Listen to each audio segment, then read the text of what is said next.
નમસ્કાર મિત્રો, શ્રી કૃપાલુ શૈક્ષણિક સંકુલ યુટ્યુબ ચેનલમાં આપનું હાર્દિક સ્વાગત છે। આવા જ એજ્યુકેશનલ વિડીયો જોવા માટે લાઇક, શેર અને સબસ્ક્રાઇબ કરવાનું ભૂલતા નહીં। હેલો વિદ્યાર્થી, કેમ છો? મજામાં? કૃપાલુ શૈક્ષણિક સંકુલમાં આપનું હાર્દિક સ્વાગત છે। આજે આપણે જે એક નવો જે ટોપિક છે જે સ્ટાર્ટ કરવાનો છે ધોરણ 9 અને એ ટોપિકનું નામ છે સંખ્યા પદ્ધતિ। તો વિદ્યાર્થી મિત્રો, પહેલા તો સૌપ્રથમ આપણે સંખ્યાઓ વિશે બેઝિક માહિતી મેળવી લઈએ।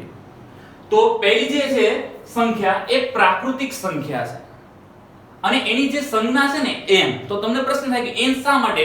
તો કે પ્રાકૃતિક સંખ્યાને અંગ્રેજીમાં નેચરલ નંબર તરીકે ઓળખવામાં આવે છે, એટલે એની સંજ્ઞા આપણે n દ્વારા ઓળખવામાં આવે છે।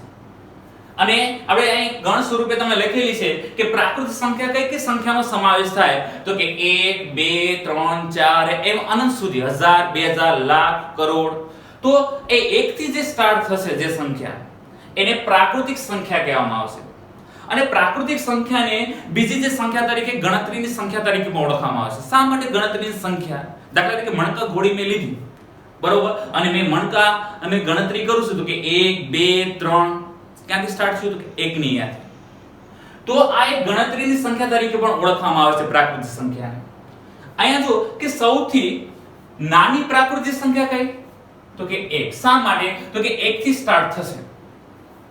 અને પ્રાકૃતિક સંખ્યા કેટલી હોય છે? તો કે અસંખ્ય હોય છે, એની કોઈ સીમા હોતી નથી। એ 1 થી સ્ટાર્ટ થશે, ત્યાંથી 1 2 3 4 એમ અનંત સુધી અહીં જો ડોટ ડોટ આપેલા છે, એટલે કે અસંખ્ય સંખ્યાઓ છે પ્રાકૃતિક સંખ્યા। એના પછીની જે બીજો જે ટોપિક છે આપણે એ પૂર્ણ સંખ્યા છે અને એની જે સંજ્ઞા છે એ w છે। શા માટે ભાઈ w? તો કે એને અંગ્રેજીમાં હોલ નંબર તરીકે ઓળખવામાં આવે છે। અને તમે પ્રાકૃતિક સંખ્યા છે એમાં તમે 0 એડ કરી દો એટલે પૂર્ણ સંખ્યા થઈ જશે। અને તમને એવો પ્રશ્ન કે સૌથી નાની પૂર્ણ સંખ્યા કઈ? તો કે 0।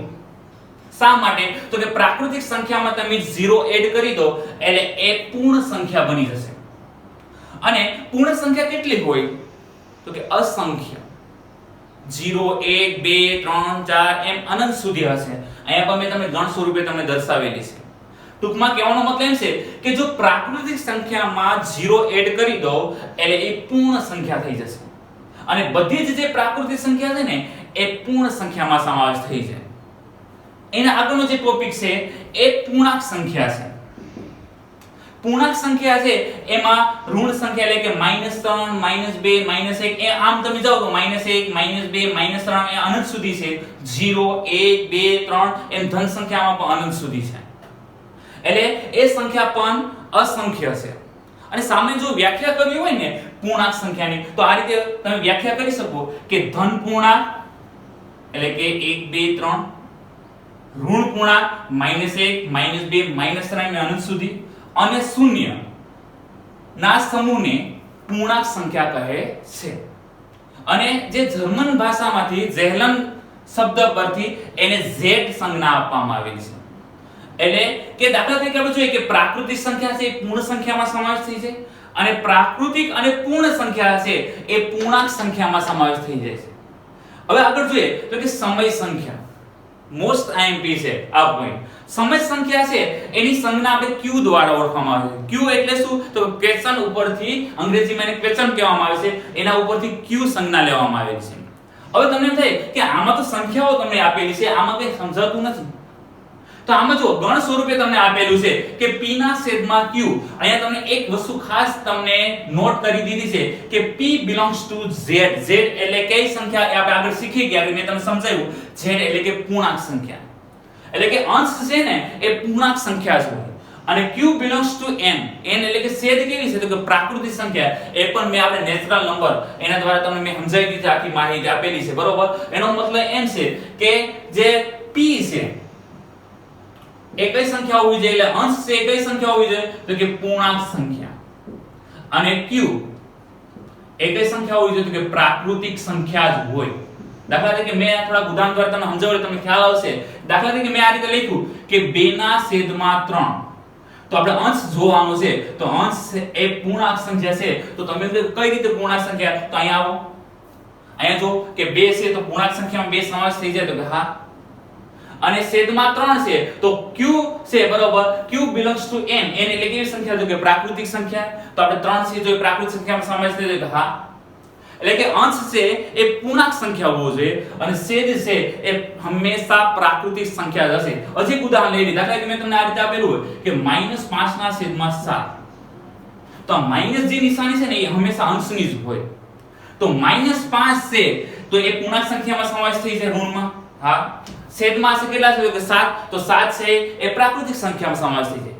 તો પેલું જે ગણ સ્વરૂપ છે એ મેં તમને સમજાવી દીધું છે અને તમને સમજાઈ ગયું હશે. બીજું જોઈએ આપણે કે p અને q belongs to z એટલે કે એ પૂર્ણાંક સંખ્યા હોય અંશ અને છેદ અને q not equal to 0 એટલે કે છેદ છે એ કોઈ દિવસ 0 હોઈ શકે નહીં. દાખલા તરીકે મેં આ રીતે લખી શકું કે 0 ના છેદમાં 5 લખી શકાય. શા માટે? તો કે 0 છે ને એ કઈ સંખ્યા છે તો કે પૂર્ણાંક સંખ્યા છે. 5 નો પૂર્ણાંક સંખ્યામાં સમાવેશ થઈ જાય પણ હું આ રીતે ન લખી શકું કે 5 ના છેદમાં 0 આને લખી શકાય નહીં કારણ કે અહીંયા ગણ સ્વરૂપમાં તમને કીધું q not equal to 0 એટલે કે છેદ છે ને એ 0 હોઈ શકે નહીં બરોબર.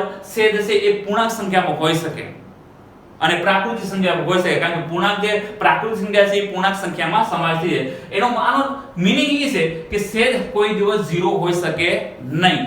એટલે વિદ્યાર્થી મિત્રો આપણે સંખ્યાનો જે બેઝિક જે માહિતી છે એ તમને સમજાઈ ગઈ હશે. હવે થોડુંક આપણે ડિટેલમાં જઈએ.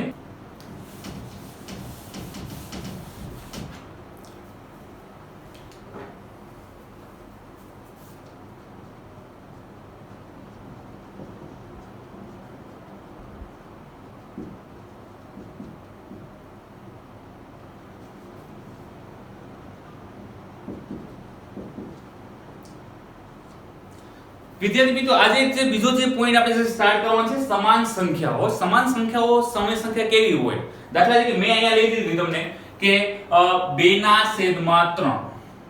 હવે આ 2 ના છેદમાં 3 છે તો અંશ અને છેદને સરખી સંખ્યા વડે પહેલા આપણે ગુણી નાખીએ. દાખલા તરીકે આપણે 2 ને લઈ લઈએ તો 2 ગુણ્યા 2 અને છેદમાં પણ કેના વડે ગુણ નાખશું તો કે 2 વડે. એટલે કે અંશ અને છેદને 2 વડે ગુણી નાખ્યા એટલે 2 તેરીને 6 સોરી આપણે 2 દુને 4 અને 2 તેરીને 6. હજી આપણે લઈએ કે 2 ના છેદમાં 3 છે તો આપણે એને 3 3 વડે ગુણ નાખીએ તો 2 ગુણ્યા 3 અને છેદમાં પણ આપણે 3 તો 2 તેરીને 6 અને 3 તેરીને 9. હજી આપણે જોઈએ કે 2 ના છેદમાં 3 તો આને પર સરખી સંખ્યા વડે ગુણ નાખીએ તો અંશને પણ 4 વડે ગુણશું અને છેદને પણ 4 વડે તો 4 દુને 8 અને 4 તેરીને 12. તો આપણે આવી રીતે લખી શકાય કે 4 ના છેદમાં 6 બરાબર 6 ના છેદમાં 9 બરાબર 8 ના છેદમાં 12. આ બધી સંખ્યાઓ કેવી છે તો કે સમાન. તો તમને પ્રશ્ન થાય કે સાહેબ કઈ રીતે? તો પાછા રિવેર્સ આલી આપણે બરોબર કે આપણે આના જે અવિભાજ્ય અવયવો પાડી નાખીએ આપણે બરોબર કે 4 અને 6 ના અવિભાજ્ય એટલે 4 ના અવિભાજ્ય અવયવ શું થાય 2 ગુણ્યા 2 અને 6 ના અવિભાજ્ય અવયવ શું થશે તો કે 3 ગુણ્યા 2. તો આ 2 કોમન છે ઉડી જશે. શું આવી ગયું તો કે 2 ના છેદમાં 3. આનું મૂલ્ય શું છે તો કે અતિ જો એક વસ્તુ ખાસ ધ્યાન રાખજો કે આગળના ધોરણમાં તમે શીખી ગયા કે અતિ સંક્ષિપ્ત સ્વરૂપ નાનામાં નાનું સ્વરૂપ અપૂર્ણાંકનું આપતા શીખી ગયા. તો આપણે દાખલા તરીકે 4 ના છેદમાં 6 છે એનું અતિ સંક્ષિપ્ત સ્વરૂપ શું થશે તો કે 2 ના છેદમાં 3. બંનેનું મૂલ્ય કેવું થશે તો કે સરખું છે. આમાં આપણે જે પાછા રિવીઝ લાવીએ બરોબર કે 2 ગુણ્યા 3 એટલે 6 3 ગુણ્યા 3 એટલે કે 9. આમાં કોમન સરખા છે 3 3 ઉડી જશે કે નહીં તો આનું શું છે આપણે મૂલ્ય તો કે 2 ના છેદમાં 3. આનું પણ 2 ના છેદમાં 3 બરોબર. આમાં પણ આપણે આના અવિભાજ્ય અવયવ આપણે 4 4 કોમન છે ઉડી ગયા તો 2 ના છેદમાં કેટલા આવી ગયા 3. તો આનું પણ બધાનું મૂલ્ય કેવું છે સરખું. એટલે આ કઈ સંખ્યા કહેવામાં આવે છે સમાન સંખ્યાઓ કહેવામાં આવે છે. હવે વિદ્યાર્થી મિત્રો એક બીજો જે પોઈન્ટ તમને કહી દઉં કે એક સંખ્યા રેખા આપણે દોરી લઈએ 0 1 2 3 4 એમ સુધી. એમ તમે જમણી સાઈડ જશો એમ ધન સંખ્યા આવતી જાય એટલે કે એનું જે મૂલ્ય છે વધતું જાય અને ડાબી સાઈડ જશો એટલે કે ઋણ સંખ્યા એટલે કે આગળ જતા એનું મૂલ્ય ઘટતું જાય. દાખલા તરીકે લઈ લઈએ આપણે કે -1 -2 -3 અનંત સુધી આવશે. હવે જો આ જે પૂર્ણાંક સંખ્યાઓ છે એની વચ્ચે સમય સંખ્યાઓ અસંખ્ય છે. કઈ રીતે અસંખ્ય કે દાખલા તરીકે મેં આ રીતે લઈ લીધું કે 5 ના છેદમાં 2 તો આપણે તમને કહે કે સાહેબ 2 ના છેદ 2 અને 3 ની વચ્ચે 5 ના છેદમાં કઈ રીતે ડિસાઈડ કરીએ કે 2 અને 3 ની વચ્ચે છે તો આપણે ખબર છે કે 5 ભાગ્યા 2 કરી નાખો એટલે કેટલા આવી જશે કે 2.5 તો 2 અને 3 ની વચ્ચે 2.5 હોય, પછી એમાં અસંખ્ય હશે 2.6, 2.7, 2.8, એટલે કે આ જે પૂર્ણાંક સંખ્યાઓ છે એની વચ્ચે જે સમય સંખ્યાઓ છે એ અસંખ્ય હોય છે. હવે જોવાનું છે કે આપણે કે આ બધી જે સંખ્યા છે એનો ઉપગણ કયો, બરોબર? તો કે એ હશે વાસ્તવિક સંખ્યા. કઈ રીતે? તો કે વાસ્તવિક સંખ્યાને r દ્વારા ઓળખવામાં આવે છે. તો પહેલા આપણે એક વસ્તુ સમજી લઈએ કે વાસ્તવિક સંખ્યામાં કઈ કઈ સંખ્યાનો સમાવેશ આવે, બરોબર? તો આપણે જોઈ લઈએ પહેલા વાસ્તવિક સંખ્યાઓ જેને આપણે r દ્વારા ઓળખવામાં આવે છે. હવે જો વાસ્તવિક સંખ્યામાં છે ને એના બે સંખ્યાઓનો સમાવેશ આવે સમૂહનો. કઈ રીતે? તો પહેલા આપણે જોઈએ તો કે સમય સંખ્યા અને બીજી છે અસમય સંખ્યા.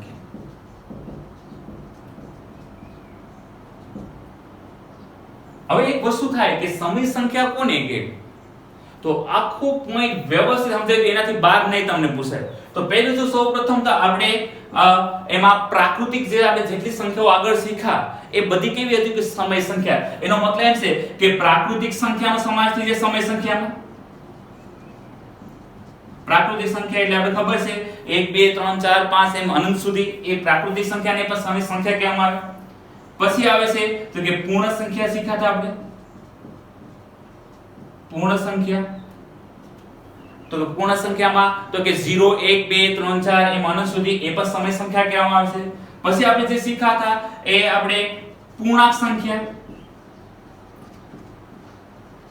એટલે કે ઋણ સંખ્યા હોય -2 -3 0 1 2 એ પણ કેવી સંખ્યા થશે તો કે સમય સંખ્યા થશે. પછી આપણે સમય સંખ્યા છે, બરોબર? એટલે એના વિશે તો તમને ખ્યાલ આપી દીધો. અપૂર્ણાંકમાં દાખલા તરીકે મેં તમને આ રીતે આપેલું કે 3/2 1/3 2.5 ઋણમાં પણ હોય 0, બરોબર? -3.5. તો આ બધી જે સંખ્યાઓ છે એ કેવી થશે તો કે સમય સંખ્યા. એનો મતલબ એમ છે કે અપૂર્ણાંક છે, દશાંશ અપૂર્ણાંક છે, આ બધી જે સંખ્યાઓ છે એ સમય સંખ્યામાં એનો સમાવેશ થશે. એનાથી આગળ આપણે જોઈએ કે દાખલા તરીકે મેં એમ કીધું હોય કે વર્ગમૂળમાં 4. તો 4 નું વર્ગ આ કઈ સંખ્યા છે? મોસ્ટ ટાઈમ બે આવી રીતના તમને એક ગુણમાં પૂછી શકે કે વર્ગમૂળમાં 4, તો 4 છે એનું વર્ગમૂળ કાઢ નાખો એટલે કેટલા થઈ જશે 2. તો વર્ગમૂળમાં 4 છે એ કેવી સંખ્યા થશે? સમય સંખ્યા થશે. હજી આપણે એક ઉદાહરણ લઈ લઈએ બીજું કે વર્ગમૂળમાં 16, તો કે 16 છે એનું વર્ગમૂળ કાઢ નાખો તો કેટલા આવે છે? 4, બરોબર? તો આ કેવી સંખ્યા થશે તો કે સમય સંખ્યા થશે. હજી આગળ જોઈએ આપણે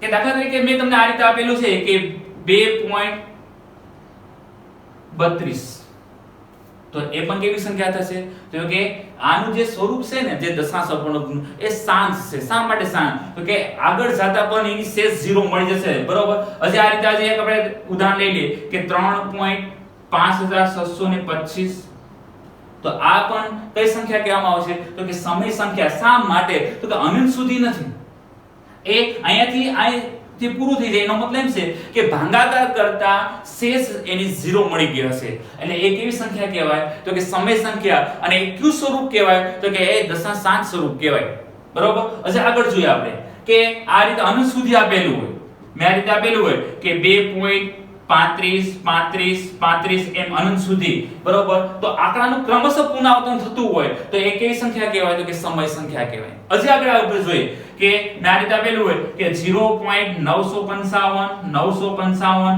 એમ અનંત સુધી, તો કે 3 આંકડાનું ક્રમશઃ પુનરાવર્તન થતું હોય તો એ સંખ્યા પણ કેવી કહેવાય? સમય સંખ્યા, બરોબર? હજી આગળ એક પોઈન્ટ છેલ્લો છે, એ પોઈન્ટ શીખી લે એટલે તમને સમય સંખ્યા વિશે ખ્યાલ આવી જશે, બરોબર? હજી એક આપણે આ રીતે મેં કીધું હોય કે 2.375 માથે 12 ની નિશાની. તો 12 ની નિશાનીનો મતલબ શું થાય તો કે 375 નું ક્રમશઃ પુનરાવર્તન અનંત સુધી થતું હશે જેને અનંત આવૃત કહેવામાં આવે, બરોબર? તો આ જે 375 છે એ અનંત સુધી એનું પુનરાવર્તન થતું હોય, બરોબર?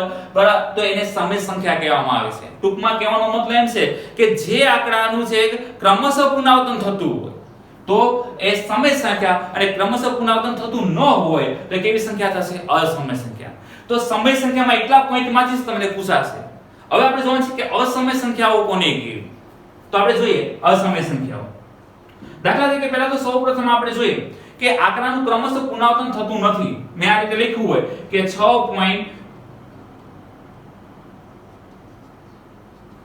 આ રીતે 2 5 3 8 7 8 એમ અનંત સુધી છે તો આંકડાનું ક્રમશઃ જો પુનરાવર્તન થતું નથી તો એ કેવી સંખ્યા થશે અસમય સંખ્યા મેં આ રીતે લખ્યું પાઈ ભાઈ પાઈ છે બરોબર એનો તમે સરવાળો હોય કોઈ સંખ્યા સાથે બાદબાકી હોય ગુણાકાર હોય ભાગાકાર હોય તો એ હંમેશા કેવી સંખ્યા રહેશે અસમય સંખ્યા રહે દાખલા તરીકે હું તમને થોડા ઉદાહરણ સમજાવું એટલે તમને ખ્યાલ આવશે કે મેં આ રીતે આપેલું છે કે પાઈ + 2 તો આ પણ અસમય સંખ્યા છે આ રીતે મેં તમને આપેલું હોય કે પાઈ ના છેદમાં 3 તો આ પણ કેવી સંખ્યા રહેશે અસમય સંખ્યા રહેશે બરોબર તો આવી રીતે ઘણી એવી સંખ્યાઓ છે કે સાથે પાઈ હોય સરવાળો હોય ગુણાકાર હોય ભાગાકાર હોય તે હંમેશા કેવી સંખ્યા રહેશે અસમય સંખ્યા હજી આગળ જોઈએ આપણે